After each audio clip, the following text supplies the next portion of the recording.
Welcome back everyone to GGN. This is part 2 for this news report for today for Monday, July 15th, 2013. My website is ggnonline.com, and on YouTube my channels are ddarko2012 and ddarko2013.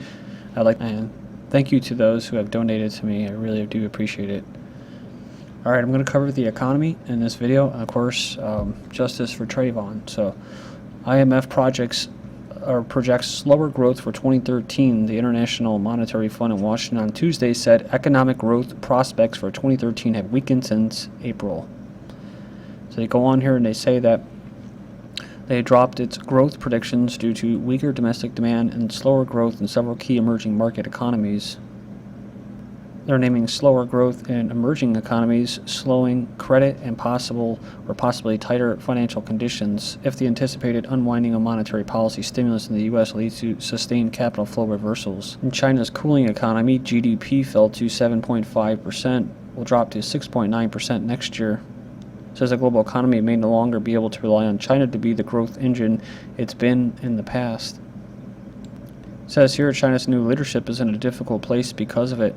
Policymakers are trying to move away from a credit-backed growth model, fostering domestic demand and value-added exports to achieve a more sustainable economy.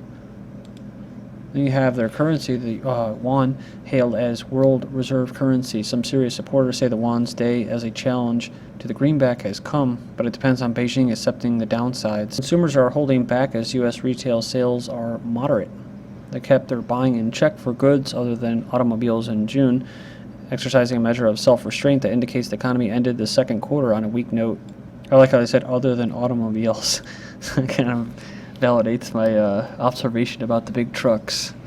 Big shiny chrome trucks. 85% of Americans dissatisfied with the government's handling of nation's finances, says a poll, a new Gallup poll. Most Americans are dissatisfied with the federal government's handling of numerous economic-related issues, with 85% of the people dissatisfied, in particular with the government's handling of the nation's finances. They're doing exactly what they're supposed to be doing, right? Which is, basically let the Federal Reserve do what it's going to do. High rent prices unaffordable for less fortunate Britons. A report found that 2/3 of low to middle income British families are unable to afford paying private rents for homes since the rise in rent costs. A think tank, Resolution Foundation, said the British government's plans to kickstart the housing market would do little to help low-income families who are being forced to rent privately. So, what can the government do? It's usually the government's actions that are that are causing this. So they say, well, what can the government do to fix it? They can get out. Behold the part-time worker society. We won't start hiring full-time people. Once again, as always happens with a very substantial delay, two themes that have been covered extensively on these pages in the past, much to the ridicule of mainstream media, namely that while the U.S. may have no manufacturing jobs but more waiters and bartenders than ever, and that Obamacare has finally struck as part-time jobs surged to an all-time high. Full-time jobs plunged by 240,000 are now basically covered, in fact, endorsed by the very same mainstream media. It says here, Ken Adams has been turning to more part-time workers at his 10 Subway sandwich shops in Michigan to avoid possibly incurring higher health care costs under the new federal insurance law. He added approximately 25 part-time workers in May and June as he reduced some employees' hours and replaced other workers who left. Does the delay change anything for us? Absolutely not, Mr. Adams of Subway says, explaining whether his health care costs go up next year or in 2015. He will have to comply with the law. We won't start hiring full-time people. Drunk Goldman banker knocked out for screaming racial slurs in serious condition. Says as if the nation didn't have enough racial tension on the line with Zimmerman trial about to leave the many people on either side of gaping racial, social, political divide very angry any minute. Now the bankers are involved. Says not just any, but Goldman Sachs. According to the Post, a drunken man was punched out and sent to the hospital in serious condition last night after he yelled racial epithets at a couple quietly eating in the West Village burrito shop, cops witnesses said. It says a black couple was sitting outside the Mexican joint when an intoxicated white man stumbled into their table. They said Douglas Reddish, who was eating with his girlfriend, tried to help him regain his balance, cops said, and wait staff came over to the table crasher away. He says this, whatever, I don't like saying that word, but wants to fight me. The belligerent man yelled. So Reddish knocked him out with a blow to the face. He was out cold. They thought he was dead. The interesting thing was that the dude and where they took him. They took him to what is it? Israel Hospital. His name isn't talked about or mentioned, but this other guy who knocked him out, his name was released. So there's something a little odd about that. All right, and we have musician 73 assaulted after tribute to Treyvon. A woman arrested after jumping on stage to shove Lester Chambers. So he dedicated a song to Trayvon Martin, says police. Says the Chambers was talking about George Zimmerman trial and about to play People Get Ready when a white woman leaped at him, shouting, "It's your fault." Witnesses said, I don't know what the heck that means, but they says here, they said the family is pushing police to file hate crime charges too. One of the musician's friends said that she had a crazed look in her eye. Like one commenter said, this doesn't sound like a case of racial hatred as much as it sounds like a deranged person. So the media is really trumping this up. Zimmerman protests get tense in LA because I'm seeing conflicting reports, which there's nothing really violence happening. There's some protests, but it's turning into a Snowden thing. This is something that I've noticed. They like to take people and turn them into a cult of personality and basically make it into some kind of like corporate branding. It's weird how they do that. Like with Snowden, the iconic face, you know what I mean? The hero getting a Nobel Peace Prize. And then Trayvon, you know, the infamous little Trayvon with his hoodie, you know? And the whole slogan, the whole slogan is what? The buzzword is justice for Trayvon. Well, the whole thing is that they were never going to get justice. That was the whole damn point. And even the victim's family said what? Well, we agree with whatever the court's decision is. In other words, this is about legitimizing the court system, the judicial system. It's also to mobilize, try to get people fighting each other, getting people mobilized to start rioting.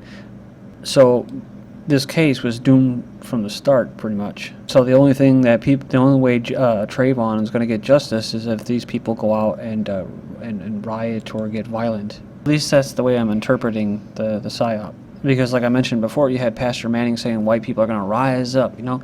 Well, they're probably not, because it's like I said before, there's certain things that keep people from rioting. One of them, of course, is the television, cheap manufactured crap products to maintain their standard of living through Walmart, through China, through slave labor and that. And so as long as they got that and they got their football, they're not going to be rioting anytime soon. As long as they got theirs, they don't care.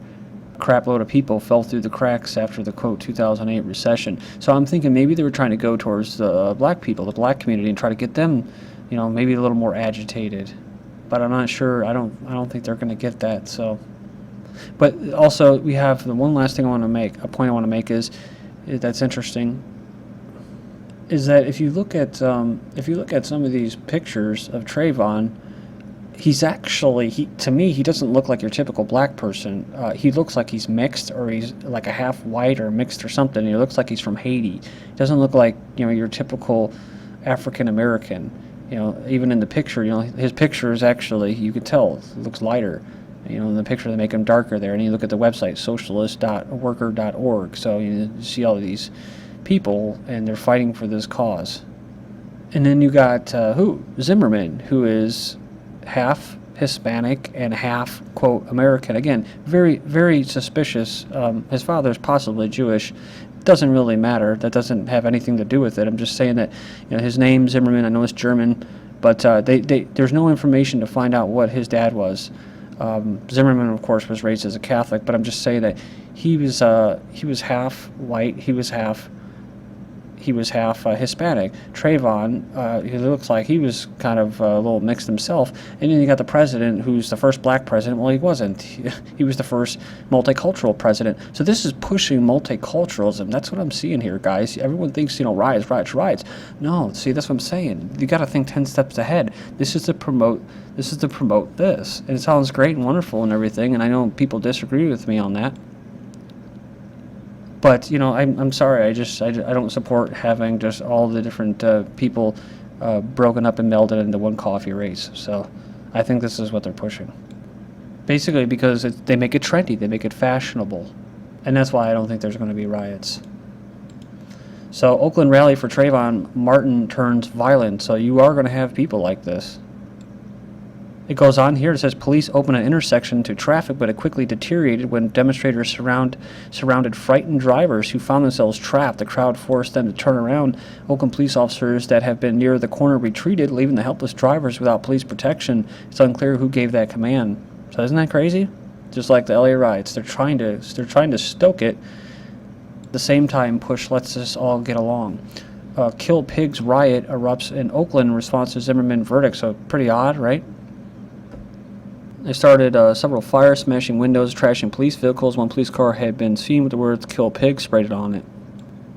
Church owner Grant Henry paints over graffiti calling for riot for Trayvon. So justice for Trayvon, riot for Trayvon. He said it brought fear to the core of my being.